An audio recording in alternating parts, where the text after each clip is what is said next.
안녕하십니까. 네, 반갑습니다. 자, 오늘은 4편 특별법을 보도록 하겠습니다. 자, 기본서 633페이지 와보세요. 633페이지. 그러면 4편이 나오죠. 4편. 자, 4편의 타이틀은 민사특별법입니다. 제4편. 민사특별법. 여기서 몇 문제 출제되죠? 6문제 출제됩니다. 여기서 6문제가 출제가 된다. 자, 근데 6문제가 출제가 되는데 지금 보면은 법이 총 5개입니다. 특별법이 총 5개예요. 그쵸? 그래서 각 법률당 한 문제가 출제가 되고, 그리고 특정 파트에서는 한 문제가 더 나올 거라는 거죠. 해서 이제 6문제가 나오게 됩니다. 그럼 어디서 2문제가 나옵니까? 그건 저도 몰라요. 그건 이제 출제하시는 분들이 알아서 하시는 거기 때문에 저도 모릅니다. 자, 일단 1장과 2장에 보면 둘 다 임대차 보호법이죠. 자, 일단 주택임대차 보호법이 있고, 그 다음에 상가 건물 임대차 보호법이 있습니다. 자, 그리고 3장 가등기 담보 등에 관한 법률. 자, 여기서 가등기 담보권이라고 하는 담보 물권을 다루게 됩니다. 담보 물권. 자, 4장 집합건물법. 자, 근데 보면 소유 및 관리에 관한 법률이죠. 그러니까 집합건물과 관련된 소유, 그리고 집합건물과 관련된 관리, 이 두 파트로 나눠서 이 법률을 살펴보게 됩니다. 자, 여기서 관리 파트는 보지 않습니다. 관리 파트는 안 보고 소유 파트만 보고 넘어갈 거예요. 네. 자, 그럼 5장에 보시면은 부동산 실권리자 명의 등기. 여기서는 명의 신탁이라고 하는 걸 다루게 되겠습니다. 자, 이 순서대로 진행합니다, 오늘. 자, 그러면 순서대로 먼저 주택임대차 보호법부터 들어가 보죠. 634페이지요. 자, 특별법 중에서 제일 첫 번째로 나오고 있는 주택임대차 보호법입니다. 주택임대차 보호법, 주임법. 자, 일단 첫 번째로 나오는 건 적용 범위입니다. 이 법률이 어디에 적용됩니까?에 대한 문제죠. 적용 범위. 그 다음 두 번째, 존속기간입니다. 자, 주택임대차 보호법에서는 임차인이 몇 년을 보장받죠? 예, 2년 보장, 맞아요. 2년 보장받아요. 어떻게 알고 있는 거죠? 아직 안 했는데? 네? 우리가 TV를 보니까 알게 되는 거죠. 뉴스에서 나오니까. 자, 그리고 세 번째입니다. 세 번째. 대항력. 대항력의 문제를 다루고, 그리고 네 번째로 보증금 회수를 다루게 돼요. 보증금 회수. 네, 이렇게. 자, 그래서 이제 주택임대차 보호법은 여기가 중요하겠죠. 여기가 임차인의 이제 생존권이 달려있는 부분이죠. 대항력과 보증금 회수. 예, 이게 보장이 돼야 임차인이 이제 보호를 받을 수가 있겠죠. 그죠? 예. 자, 그럼 순서대로 먼저 적용 범위부터 내용을 살펴보도록 하겠습니다. 적용 범위. 자, 636페이지로 오세요. 636페이지. 자, 첫 번째, 입법 목적이 나와 있죠. 이 법을 왜 만들었습니까? 자, 이거는 첫째 줄에 보시면 주거용 임대차에 관해서 민법에 대한 특례를 규정한다. 그래서 주거 생활의 안정을 보장한다라는 거죠. 자, 두 번째, 2번 확인하세요. 특별법이다. 주택임대차 보호법은 특별법이기 때문에 민법에서 정하고 있는 거하고 다른 내용이 있다면 민법이 우선 적용, 특별법 우선 적용. 특별법 우선 적용된다. 라는 거죠. 우선해서 적용됩니다. 자, 그리고 3번에 보시면 편면적 강행 규정이다 라고 돼 있죠. 그러니까 될 수 있으면 임차인한테 유리하게 해석해서 적용한다. 임차인을 보호한다. 라는 맥락입니다. 자, 내려갑니다. 적용 범위. 이 법률이 그럼 어디에 적용됩니까? 2조를 보면 본법은 주거용 건물의 전부 또는 일부 임대차에 관해서 적용된다. 당연히 임대차에 적용되는 건데 그냥 임대차가 아니라 주거용 임대차라는 거죠. 주거용 임대차라는 거예요. 여기에 적용된다. 자, 근데 지금 조문에서 알 수 있듯이 전부를 임대차 하든 목적물 일부를 임대차 하든 주거 용도로 임대차를 했다. 그럼 적용받습니다. 자, 밑에 동그라미 1번 주거용인지를 판단할 때 공부상 판단이 아니에요. 실제 용도를 갖고 판단합니다. 자, 그래서 단락에 보시면 형식적으로 판단할 일이 아니고 실제 용도로서 판단을 해야 된다는 거죠. 그러니까 예를 들면 이런 거예요. 계약을 했는데 자, 갑과 을 사이에서 임대차 계약을 했는데 그 임대차 목적물이 주택이 아니라 창고인 거예요. 창고 임대차 계약을 한 거예요. 근데 임차인이 그러는 거예요. 저 여기서 거주할 거예요. 저 주거할 거예요. 주거 용도로 사용할 겁니다. 라고 했고 갑도 뭐 그렇게 하라고 했고 그렇게 하세요. 그러면 비록 창고지만 건물은 창고지만 을이 실제 사용하는 건 무슨 용도로? 요거로 사용할 거라는 거잖아요. 실제 용도가 실제 쓰고 있는 그 용도가 주거 용도라는 거죠. 그럼 이 법률 적용 받아 못 받아? 받는다는 거예요. 실제 용도 판단. 자, 오른쪽 갑니다. 동그라미 2번입니다. 자, 건물이 무허가 건물이든 미등기 건물이든 상관없습니다. 주택이면 적용받습니다. 밑에 판례 문장 확인하시고요. 동그라미 3번 겸용 건물. 자, 밑에 단락에 보시면 본법은 겸용 건물, 즉 주거용 건물의 일부가 주거 외 목적으로 사용되는 경우에도 적용된다. 자, 보면 이렇게 집이 있는데 촌에 가보면 이렇게 집이 있는데 여기서 이제 집 이렇게 위에서 내려다본 거예요. 여기서 주거를 해. 여기서 주거를 해. 근데 여기서는 할머니가 슈퍼를 하고 있어. 영업을 하고 있어. 그런 경우 있죠. 그럼 이 경우는 목적물 일부분이 지금 주거 외 목적으로 사용되고 있죠. 자, 하지만 이 목적물의 주된 목적은 영업용이 아니라 주된 목적이 주거 용도라고 하면 이 법률 적용을 받는다는 거예요. 적용받는다. 자, 근데 반대로 비주거용 건물에 주택 목적으로 일부를 사용하고 있다면 이 경우는 적용받지 못합니다. 그러니까 결론적으로 겸용일 때는 주된 목적이 주거 용도여야 적용받습니다. 이 말이죠. 자, 4번으로 내려갑니다. 원래는 사무실용 건물이었어요.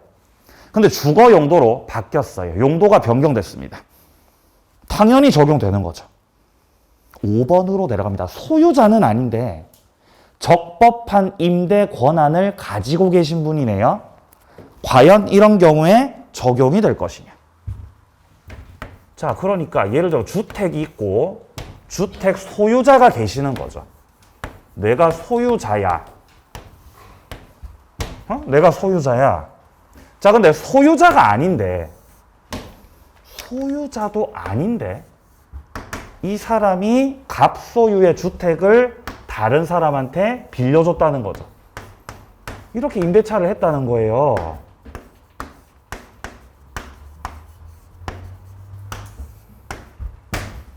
그래서 병이 임차인으로 들어왔고 을은 임대인이라는 겁니다. 이럴 수가 있습니까? 소유자가 아닌데 임대인일 수 있습니까? 얼마든지요. 예를 들면 누가 있죠?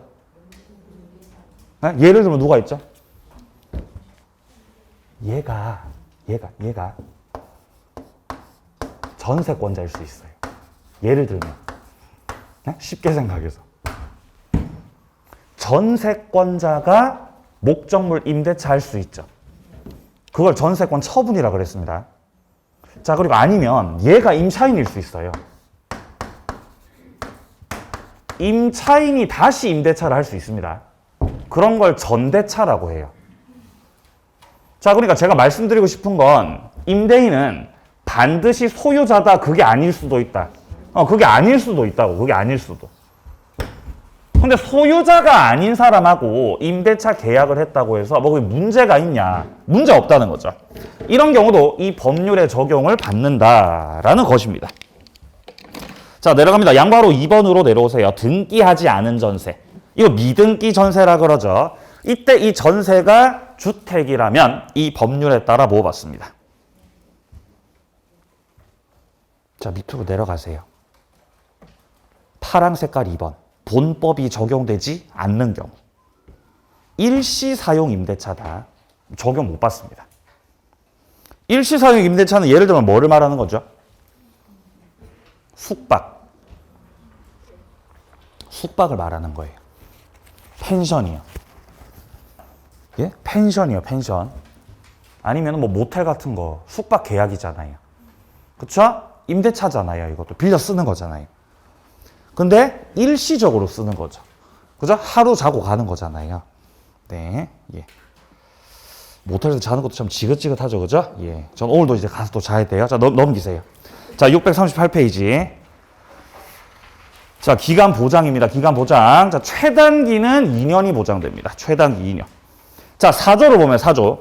기간에 정함이 없거나 기간을 2년 미만으로 정한 임대차는 자동 2년이에요. 그러니까 최단기 2년이 보장된다는 거죠. 자, 다만 임차인은 2년 미만으로 정한 기간이 유효함을 주장할 수도 있다는 거예요. 뭔 말이냐면 임대차를 할 때 1년으로 임대차를 하신 거예요. 자, 1년으로 약정을 하신 거지, 임대차를 할 때. 자, 그러면 을이 임차인일 때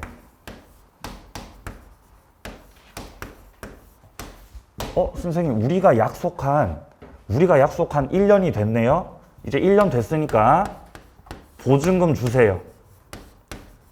라고 나는 1년 거주했으니까 이제 나가겠다. 라고 주장할 수 있다는 겁니다. 자, 근데 임차인이 이럴 수도 있다는 거예요. 우리가 약정은 1년을 했는데 민법상 규정되어 있는, 특별법에서 규정되어 있는 최단기가 2년이기 때문에 나는 2년 살고 갈 거예요. 를 주장할 수도 있다는 거예요.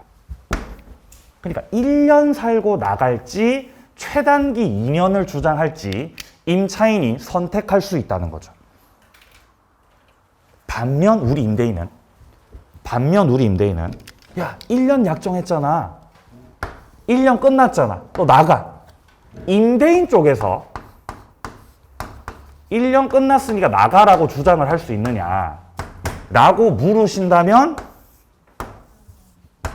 안 돼요. 임대인은 몇 년 보장해줘야 돼? 예, 2년 보장해줘야 돼.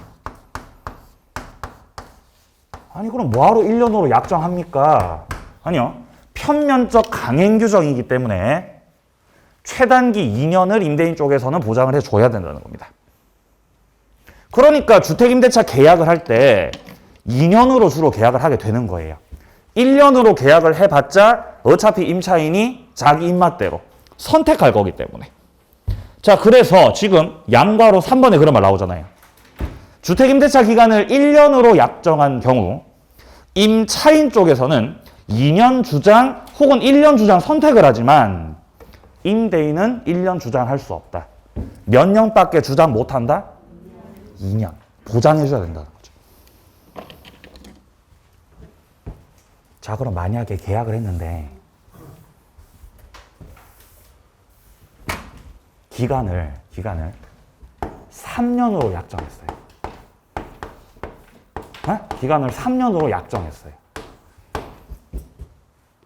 자, 이때 임차인이 저 최단기 2년만 살고 나갈래요.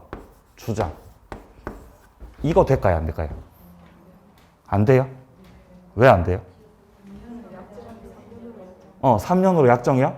네, 맞아요. 2년 주장 못 합니다. 2년이라는 건 최단기죠. 그러니까 최소한도로 보장되어야 할 기간이죠. 그러면 그 2년을 넘어서 3년으로 약정한 것은 전혀 문제가 없는 약정이에요. 그럼 너는 약정한 대로 너는 3년 채우고 나가셔야 된다는 거지. 3년을 주장할 수밖에 없어요. 네, 여기서 2년을 주장할 수는 없습니다. 네, 오히려 짧다면 주장 가능하겠지만요. 내려갑니다. 밑에 묵시갱신. 자, 제 6조를 보면 1항을 확인합니다. 1항. 임대인이 임대차 기간 만료 6개월 전부터 2개월 전까지 기간에 임차인에게 갱신 거절의 통지를 하지 아니하거나 조건을 변경하지 않으면 갱신하지 않는다 라는 뜻의 통지를 하지 않았다. 그러니까 별 말이 없었다는 거죠. 자, 이렇게 됐을 때는 그 기간이 만료됐을 때 전 임대차하고 동일 조건으로 해서 다시 임대차를 한 것으로 본다. 자, 뿐만 아니라 임차인 쪽에서 기간 끝나기 2개월 전까지 통지가 없었던 경우도 또한 같습니다. 그러니까 계약을 체결하고 예를 들어서 뭐 통상적으로 주로 이제 2년으로 계약을 하니까 계약 기간을 2년으로 약정한 거예요. 2년으로 합시다 이렇게 약정하셨다고 봐봐보라고. 자, 그러면 최초 임대차 계약이 성립이 되고, 자, 계약이 성립이 되고 시간이 흐르고 2년으로 기간이 만료되는 때가 있을 거 아닙니까? 기간 만료되는 때. 자, 그때 기간 만료 전 몇 월 전부터? 6개월 전부터. 6개월 전부터 몇 월 전까지? 2월. 이때 요 기간 동안에 요 기간 동안에 임대인 쪽에서 야, 너 나가. 보증금 올려. 이런 말이 있었다, 없었다? 그런 말이 없었다고요. 그럼 그런 말씀이 없으셨다는 건 을 보고 나가라는 거다, 계속 살아도 괜찮다는 거다? 예, 계속 살아도 괜찮다는 거지 않습니까? 자, 그렇게 되면 그 기간이 지나고 나서 법에서 정해진 대로 자동 갱신된다는 거지. 그게 법정 갱신이라는 거죠. 이때 법정 갱신됐을 때 다른 조건들은 다 똑같지만 기간만큼은 최단 기간을 그대로 따르게 됩니다. 존속 기간은 자동적으로 2년이 됩니다. 2년이 갱신되는 거예요. 그리고 기간 제한 없습니다. 이거는 2항 확인하세요. 존속 기간은 2년으로 본다. 자, 내려갑니다. 밑에 6조의 2. 자, 1항에 보시면 6조 1항에 따라 계약이 갱신된 경우 같은 조 2항에도 불구하고 임차인은 언제든지 계약 해지를 통지할 수 있다. 법정 갱신이 되면 기간이 몇 년으로 된다고요? 기간이 2년이 된 거예요. 그럼에도 불구하고 2년이 다 만료되기 전에, 새로운 2년이 만료되기 전에 임차인은 뭐 할 수 있다고요? 해지 통고. 해지 통고할 수 있어요. 나갈래요. 나갈 겁니다. 이렇게 할 수 있다고요. 그리고 임차인 쪽에서 해지 통고했을 때 몇 개월 후에 끝난다고요? 3개월 후. 바로 끝나면 힘드니까 임대인이 3개월 후에 임대차가 종료되는 거예요. 네. 그러면 법정 갱신 됐을 때 임대인 쪽에서도 그러면 해지 통고를 할 수 있지 않을까요? 너 나가. 할 수 있겠습니까? 안 돼요. 임대인은 못 해요. 왜냐면 임대인은 그 기간 2년을 보장해 줘야 됩니다. 임대인은 보장을 해줘야 되고 임차인은 반대로 나갈래요 할 수 있다는 거죠. 따라서 다 편면적 강행 규정이라는 거죠. 누구한테 유리하죠? 임차인한테 유리하다는 거예요. 자, 2항에 3개월 확인하시고요. 임대인이 통지받은 날로부터 3개월 지나면 효력이 생긴다. 네, 참 좋네요. 그죠? 이렇게 세입자들을 법이 보호해주고 있잖아요. 참 좋다. 그죠? 예. 좋기는 뭐가 좋습니까? 예. 주인이 최고예요. 소유자가 최고입니다. 자, 오른쪽 페이지 가세요. 자, 양괄호 2번에 존속기간 2년 확인하시고요. 자, 그리고 양괄호 3번에 해지권자. 임차인만 해지할 수 있다는 거. 그리고 3개월 지나면 끝난다는 거. 넘기세요. 자, 이제 640페이지 오시면은 그 말도 많고 탈도 많았던 계약갱신 요구권이 나오고 있습니다. 요게 이제 작년에 신설됐던 거죠. 7월 31일자 이후로 시행됐던 거예요. 이건 나중에 상가에서 내용을 좀 보고 비교해서 같이 말씀드리겠습니다. 자, 밑으로 갑니다. 이제 03번 대항력입니다. 자, 여기서부터가 이제 본격적인 주택임대차 보호법 내용입니다. 대항력. 임대차에서 대항력을 취득하는 방법은 임대차를 등기할 수도 있고, 토지 임차인이 건물 짓고 그 건물에 대해서 소유권 보존 등기를 할 수도 있죠. 근데 이 특별법에서는 임차인이 대항력을 취득하는 방법을 이렇게 규정해놨죠. 목적물을 인도받고 주민등록을 하면 그런 대항력을 취득할 수 있죠. 자, 근데 이때 주민등록을 하고 나서 그 다음 날 취득합니다. 다음 날 0시. 0시에 취득이에요. 그리고 여기서 주민등록을 한다는 건 전입신고한다는 거죠. 그죠? 전입신고 어디서 해요? 네? 어디서 한다?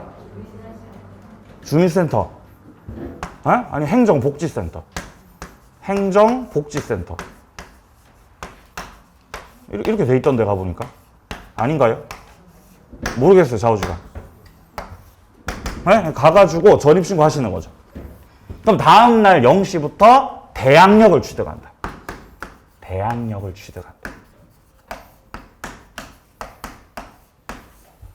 그러니까 대항력을 취득하려면 반드시 주민등록이 돼 있어야 되고, 그 목적물에.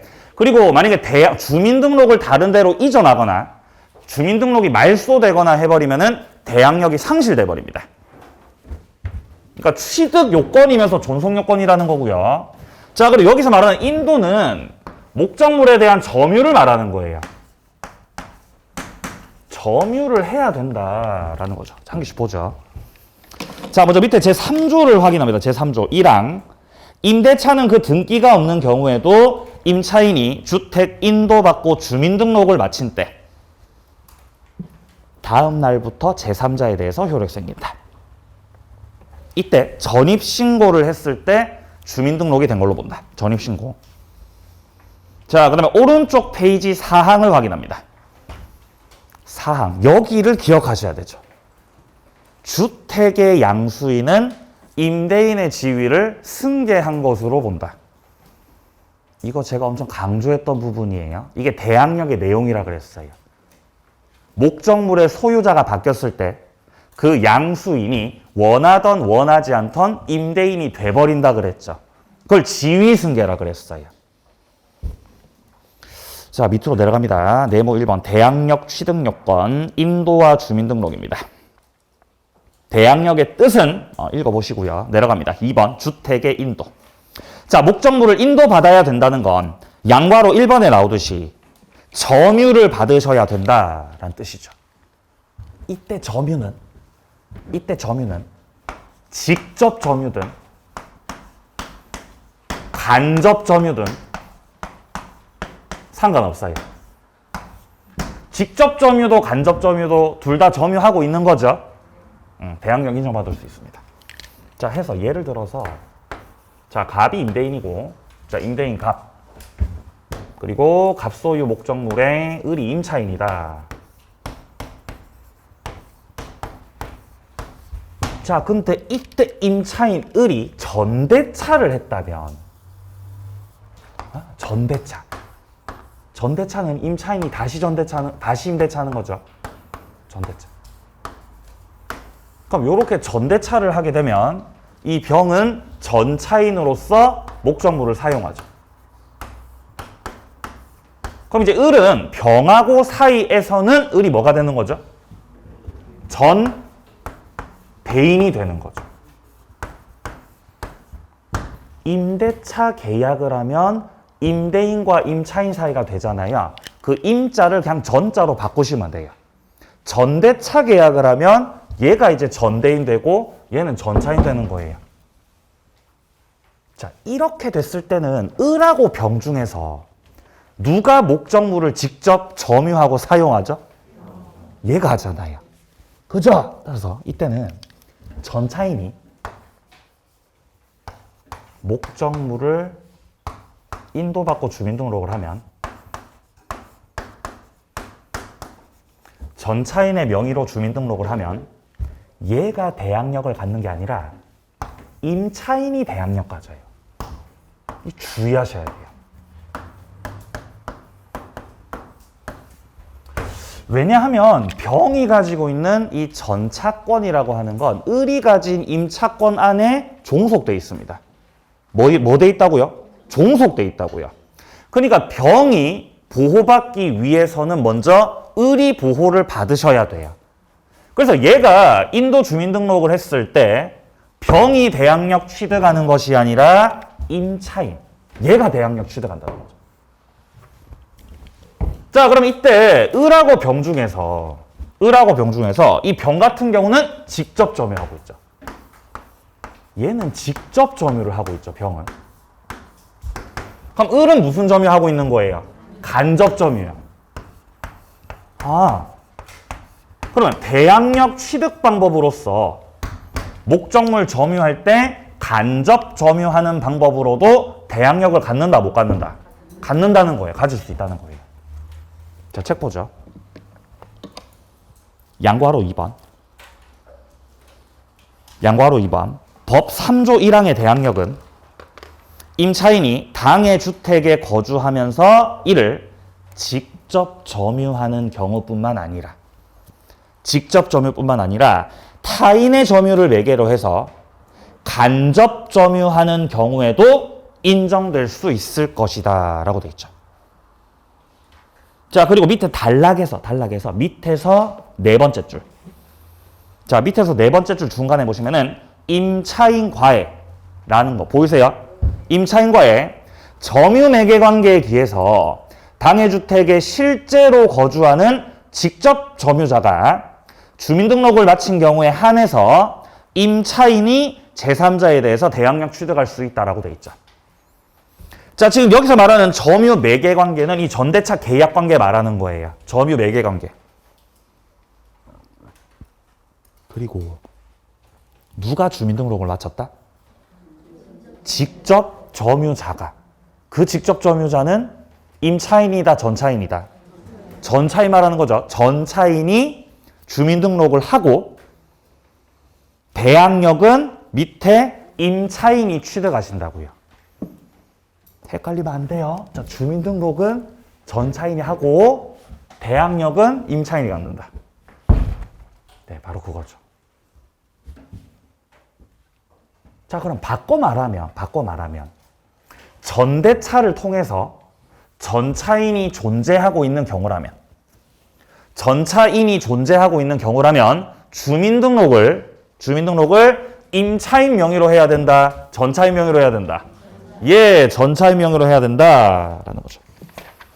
자, 뒤로 넘어가세요. 주민등록을 또 보겠습니다. 642페이지. 자, 양과로 2번에 보시면 주민등록의 수리라고 돼 있죠. 수리. 밑에 핵심 판례 봅니다. 주민등록 신고는 행정청에 도달하기만 하면 신고로서 효력이 생기는 게 아니라 행정청이 비로소 수리했을 때 그때 비로소 신고로서의 효력이 있습니다. 우리가 전입신고서를 써서 담당 공무원한테 제출하잖아요.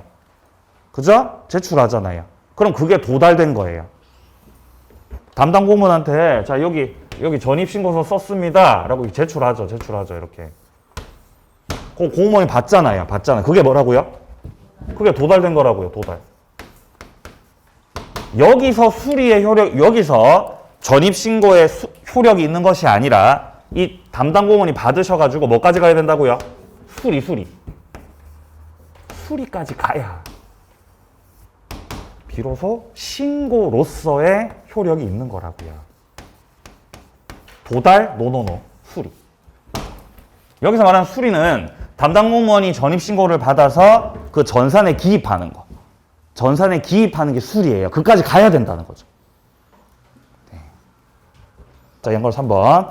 자, 주민등록의 방법입니다. 자, 동그라미 1번에 임차인, 본인, 배우자, 가족 주민등록도 다 유효다. 그러니까 가족의 주민등록이 포함된다는 거예요. 동그라미 2번, 아까 설명드렸던 부분.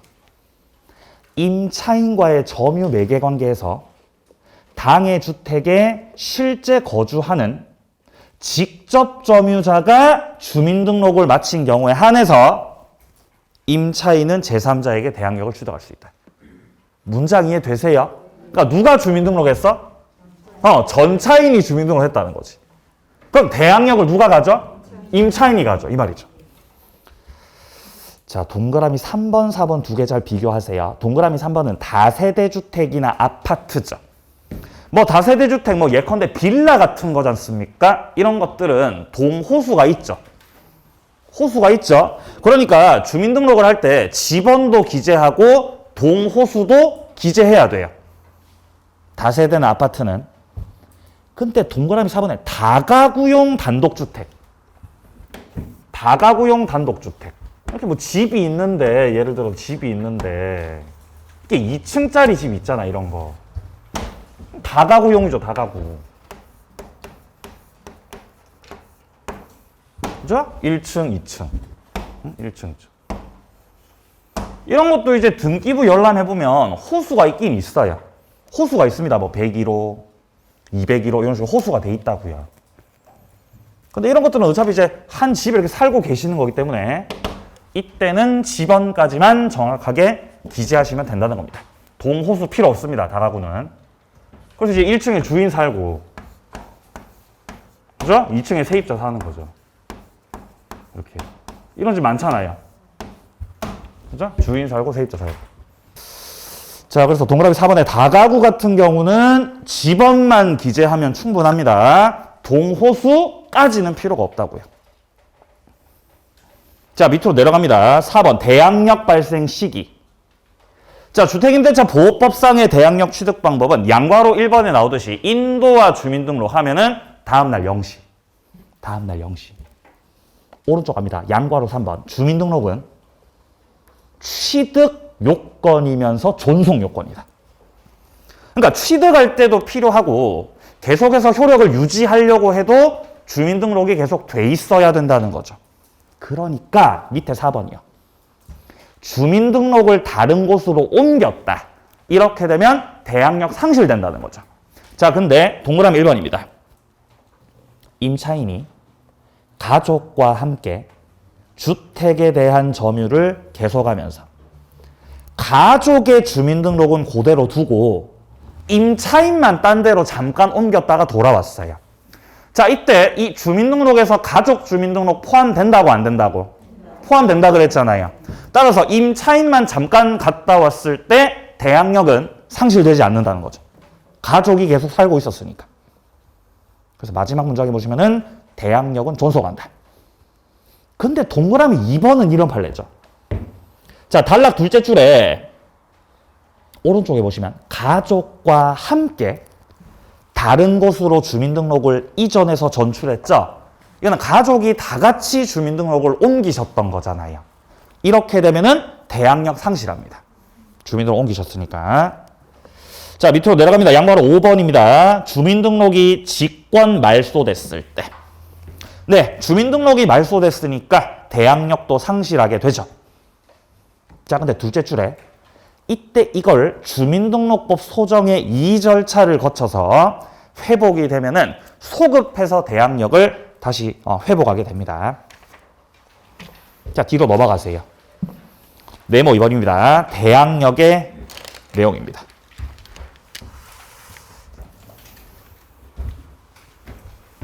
자, 대항력의 내용은 제가 뭐라 그랬어요? 임대인 지위승계. 대항력의 내용은 다시 한번 임대인 지위승계. 누구한테 임대인 지위승계? 양수인한테. 맞아요. 양수인한테.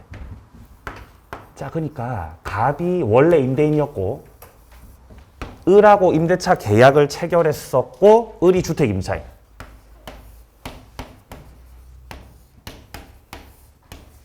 자, 만약에 주택 임차인 을이 대항력을 가지고 있지 않다면, 대항력을 갖고 있지 않다면, 자, 일단 갑하고 임대차 계약을 했기 때문에 갑이 임대인이죠. 을이 잘 살고 있다가 갑이 집을 팔았을 때, 자, 해서 병이 주택 양수인으로서 소유권 이전 등기 넘겨받아서 집 주인이 바뀌었어요. 소유자가 바뀌었다. 자, 이때 기간이 만료되면 을은 보증금 빼달라고 누구한테 청구해야 되는 거죠? 보증금 빼달라고? 갑한테요, 병한테요? 갑한테 청구해야 돼요. 왜냐면 대항력이 없잖아요. 그럼 대항력이 없다는 건 주택의 양수인에게 임대인 지위, 임대인의 지위가 승계돼, 승계 안 돼? 승계 안 된다는 거잖아요. 그럼 여전히 누가 임대인? 갑이 임대인이라는 거예요. 그러니까 병한테 임차권을 주장할 수 없게 되는 거예요. 그럼 갑을 추적해야 되는 거예요. 갑은 어디 갔죠? 도망이요. 갑 도망갔죠. 갑을 쫓아가야 된다는 거죠. 자, 반대로 임차인이 대항력을 가지고 있으면, 자, 임차인이 대항력을 가지고 있으면은 임대인 지위가 승계되기 때문에 도망간 갑을 쫓아갈 필요가 없이 보증금 누구한테 달라고 하면 돼? 병한테 달라고 하면 된다는 거죠. 이게 지위승계라는 거죠. 지위승계. 이게 이렇게 작동하는 거예요. 대항력이 있으면은 지위승계가 되고, 대항력이 없으면 지위승계가 안 되고. 자, 원칙 봅니다. 원칙. 자, 644페이지예요, 지금. 원칙. 첫째 줄. 주택 양수인이 보증금 반환 의무를 승계받는다. 그러니까 보증금 빼달라고 양수인한테 청구할 수 있습니다. 라는 거죠. 그러면 양수인에게 이 채무가 승계됐다는 것은 이 양도인, 갑의 입장에서는 지고 있던 채무를 면하게 됐다는 거죠. 그 채무가 병한테 넘어갔거든요. 따라서 임차인은 양수인에게만 보증금 반환을 청구할 수 있다. 자, 근데 예외예요. 특별한 사정이 있을 때는 채무가 승계되지 않아요. 뭐가 있을 때 승계 안 된다고요? 특별한 사정이 있을 때. 임차인이 대항력을 갖췄어요.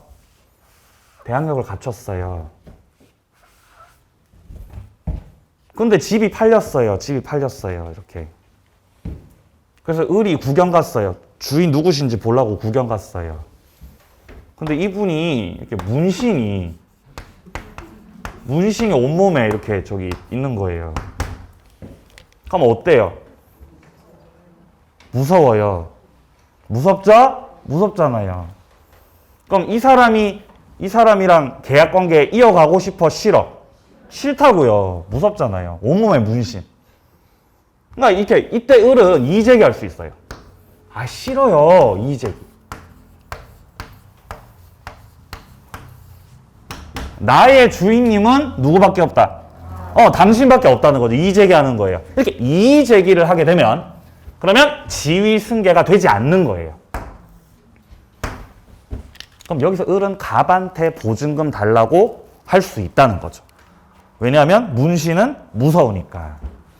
그렇죠? 그렇게 할 수 있다는 거예요. 그래서 이의제기를 하게 되면은 승계가 되지 않습니다. 자, 밑에 판례 문장 보죠. 임차인이 임대인의 지위 승계를 원하지 않는 경우에는 임차주택 양도사실을 안 때로부터 상당 기간 내로 이의제기를 함으로써 승계되는 임대차 관계 구속으로부터 벗어날 수 있다. 그리고 그와 같은 경우에는 양도인의 임차인에 대한 보증금 반환 채무는 소멸하지 않는다는 거예요. 왜 소멸하지 않느냐? 승계가 되지 않으니까. 승계되지 않아서. 예. 자, 밑으로 내려가세요. 3번입니다. 주택 양수인에게 임대인의 지위가 승계되는 경우. 왜 지위가 승계되죠? 대항력이 있어서. 누구한테 대항력이 있어서? 임차인한테. 그죠? 대항력이 있어서 지위가 승계되는 거예요. 네. 일단 본격적으로 책을 보기 전에 두 가지 설명드립니다. 첫 번째. 자, 여기에 주택 소유자가 있고,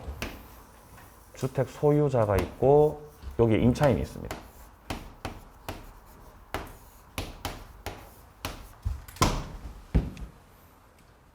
자, 그리고 목적물에 또한 2순위에 저당권자도 들어왔어요.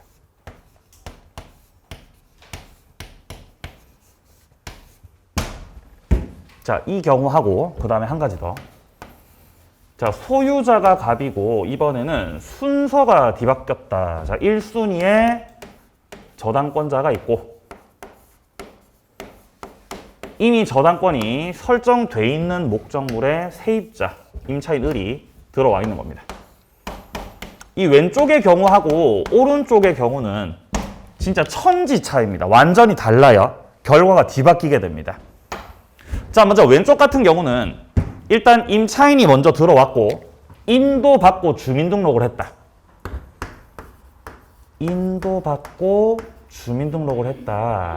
그러면 이거는 대항 요건을 갖춘 거죠. 대항 요건을 갖췄다. 그리고 지금 을이 빨라요, 병이 빨라요? 을이 빠르죠? 을이 빠르기 때문에 이 경우는 대항력이 있는 거예요. 기본적으로. 대항력이 있는 거다. 자, 따라서 목적물이 예를 들어 저당권자가 경매 신청했다. 경매가 들어갔을 때 목적물이 경매되면 저당권은 소멸합니다. 그리고 경락대금에 대해서 우선 변제권 행사해서 돈 받아갈 수 있는 겁니다. 자, 그러면 목적물이 경매됐으니까 누군가 경락받을 거 아닙니까? 경락받았을 때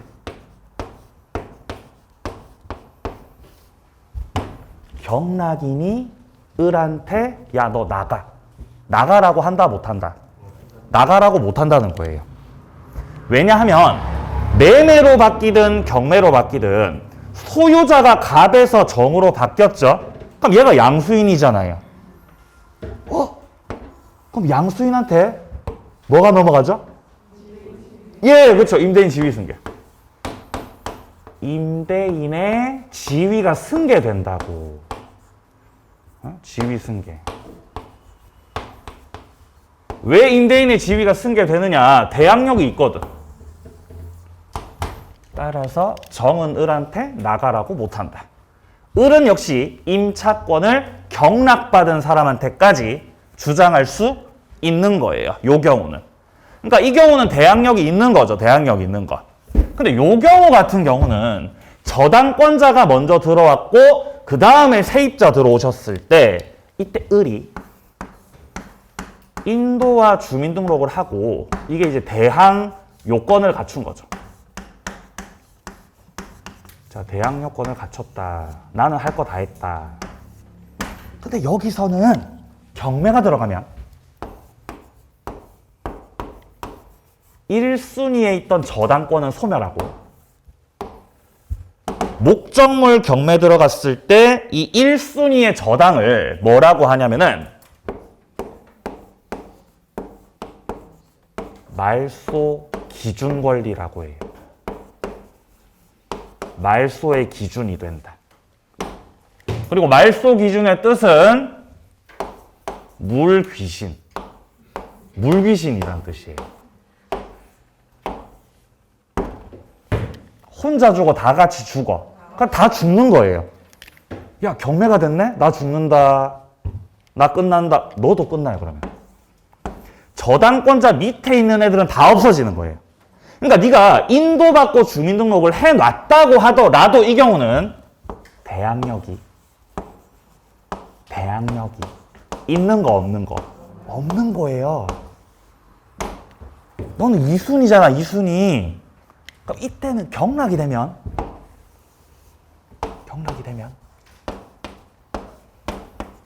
경락인이 을한테 나가라고 해, 안 해? 나가라고 해, 못 해? 할 수 있는 거예요. 나가라고 할 수 있는 거예요. 그럼 을은 나가야 돼요? 나가야 돼요. 왜냐면 요 경우는 뭐가 안 되니까? 네, 뭐가 안 되니까? 그쵸, 승계가 안 되니까. 임대인 지위 승계 안 되죠? 그러니까 경락인한테 책임 없는 거예요. 나가라고 하는 거예요, 나가라고. 다르죠? 왼쪽, 오른쪽 다르죠? 그러니까 우리는 경락 받을 때, 네? 왼쪽에 이런 물건 받아야 돼, 오른쪽 물건 받아야 돼. 오른쪽 물건 받으면 이제 명도 이렇게 청구하기가 쉽죠. 내보내기가 쉽죠. 그렇다는 겁니다. 자, 그리고 책에 있는 내용들은 좀 쉬었다가 이어서 한 개씩 뜯어서 보도록 하겠습니다.